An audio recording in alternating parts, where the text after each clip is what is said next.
যারা ভিডিও দেখছেন, স্বামী স্ত্রীর রক্তের গ্রুপ এক হলে কি সমস্যা? অনেকেই আমাদের মধ্যে আছে যে বিয়ে করার পরে সন্তান হয় না, অথবা রক্তের গ্রুপ এক হলে বিয়ে করতে চায় না।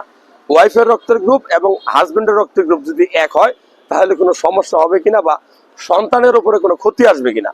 তো এই বিষয়টা নিয়ে যদি আমি 1 মিনিট কথা বলবো, সেটা হলো যে হাজবেন্ডের রক্তের গ্রুপ যদি পজিটিভ হয়, আমি আবারও বলছি, হাজবেন্ডের রক্তের গ্রুপ যদি অপোজিটিভ ধরেন, অথবা এ পজিটিভ অথবা বি পজিটিভ, যে কোনো একটা গ্রুপের যদি পজিটিভ হয়, আর ওয়াইফের রক্তের গ্রুপ ধরেন ও নেগেটিভ অথবা এ নেগেটিভ অথবা বি নেগেটিভ হয়, তাহলে তাদের প্রথম সন্তান যদি, যে সন্তানটা জন্মগ্রহণ করবে, তার রক্তের গ্রুপ যদি পজিটিভ হয়, আমি আবারও বলছি, হাজবেন্ডের রক্তের গ্রুপ, যে কোনো রক্তের গ্রুপ পজিটিভ আর ওয়াইফের রক্তের গ্রুপ নেগেটিভ, যদি তাদের প্রথম সন্তান জন্মগ্রহণ করার পরে তার রক্তের গ্রুপ করা হয় এবং সেটা যদি পজিটিভ হয়, তাহলে মনে রাখবেন তাদের নেক্সট যে বাচ্চাগুলো হবে সেই বাচ্চাগুলোর জন্য একটা ইনজেকশন দেওয়ার প্রয়োজন হবে।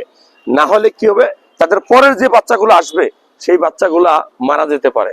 এই জন্য মনে রাখবেন, রক্তের গ্রুপ এক হইলে কোনো সমস্যা নাই, বরঞ্চ রক্তের গ্রুপ ভিন্ন, হাজবেন্ড পজিটিভ ওয়াইফ নেগেটিভ, তাহলে সেই রক্তের গ্রুপের বাচ্চা যদি পজিটিভ হয়, প্রথম বাচ্চা পজিটিভ হয়, তাহলে পরের বাচ্চাগুলা নষ্ট হয়ে যাওয়ার সম্ভাবনা থাকবে।